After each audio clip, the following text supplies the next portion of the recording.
So the story continues on mounting kicker 6.5 inches in the so-called 6-inch spots. Again, there's your comparison. The magnets are bigger, the quality of the speaker's bigger. Just everything about it, I think, is going to be good. And there, notice that really the actual diameter of the factory ones is bigger than these, but these are just made well, just like the Polks are and what have you. So I've already cut off the connectors to the RGBs. I did have to create a little bubble there. You can barely see that bubble. I mean, you'd have to see the original that sloped down right there, and now it bubbles out a little bit. Same way here, I just heated it up. It looks ugly inside, but you can't tell what I did on the outside, and that's all that matters. And so these speakers bolted right in. They almost fit without the bubble, but I don't like pushing it. So what I did back here was, there are several mounting holes. I took spots and I drilled a hole here, put in a rubber grommet, and so I'm using one of, bear with me here, one of these connectors that I posted that I bought. So these are waterproof. That way, if you need to take the speaker out, you're taking it out in one fell swoop and unconnecting this and the factory connection to it, to the pod, the actual speaker pod unit here, right? So what I had to do though, because this line isn't very long, I stripped it back for a good reason, by the way, trying to put this in there and then have these little short wires and try to wire in, split, cut, crimp, and heat shrink inside this unit. Impossible. Not impossible, but very difficult. So all I did was stripped them back enough to where I can now put them in one at a time.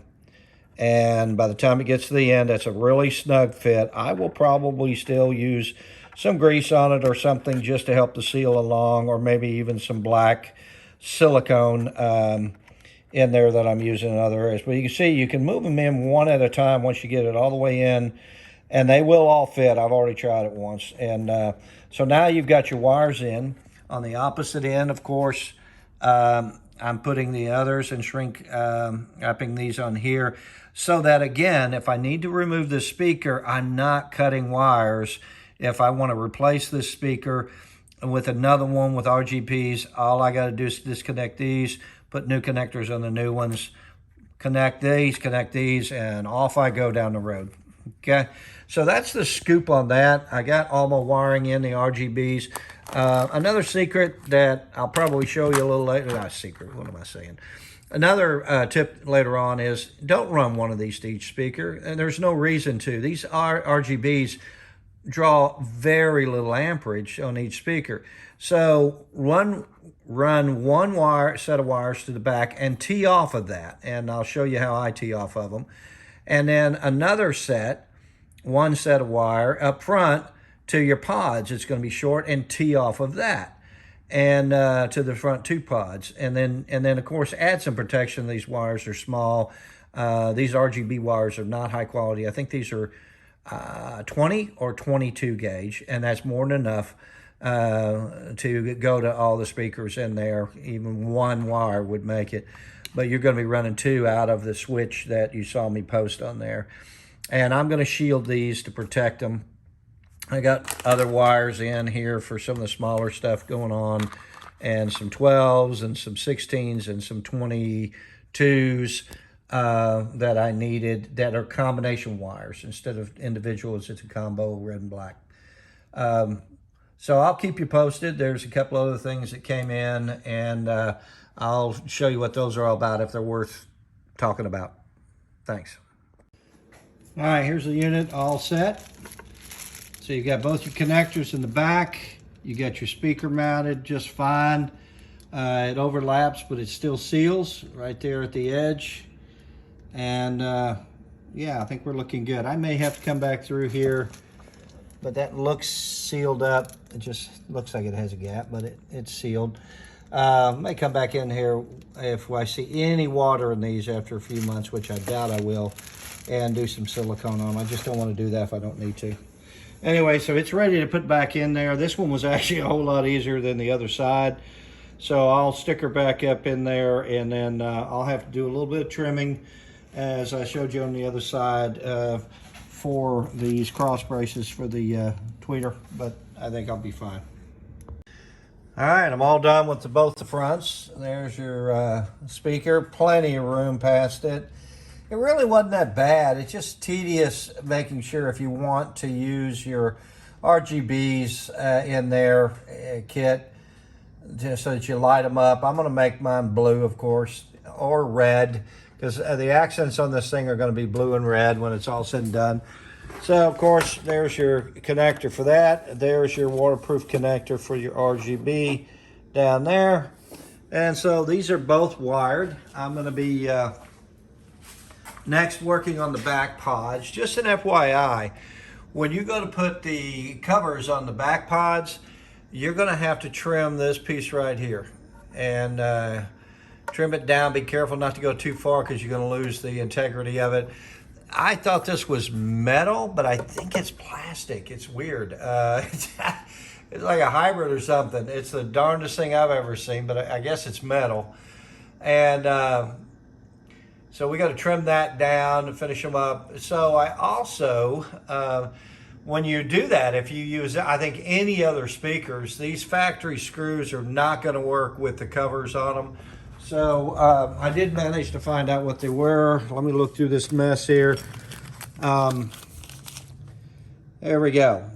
M4-07's 25 millimeters should do the trick. 25s or 30s. 30s may be a little too long, but what's in there is about 15, and you need that additional length. So I bought 3 things of these at Home Depot. So there's your deal for your longer screws. So they're nice and black, and they also are a hex head, so those will look pretty good. I've got some pods that are interesting that I'll open up and show you all in another video if anybody's interested. Pod mounts, I should say. I'm sorry.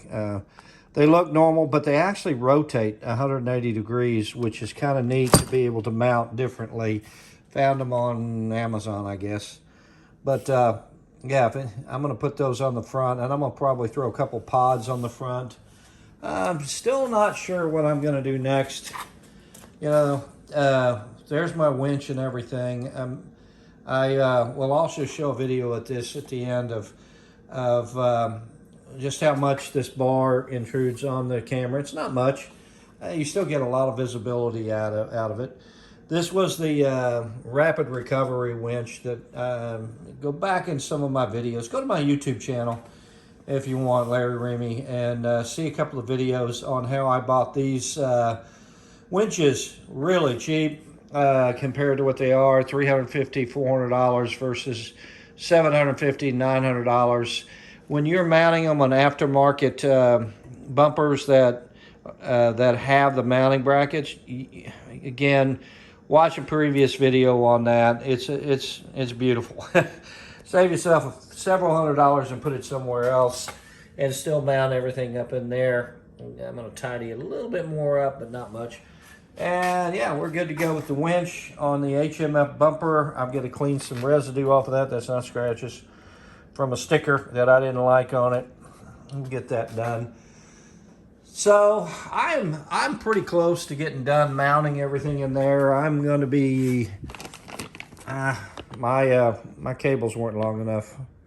These daggone things. This is where Rugged and those guys make their money at 45, 50 bucks a piece. This is a 12 foot that will go down and under on each side, and it'll come up right here, and you'll see some of the guys mount them right here on your strap. That's what I'll be doing, is mounting them on your seat belt and allowing them to move with the seat belt, but that way you can plug right into this with your headsets or your helmet sets in there on both sides.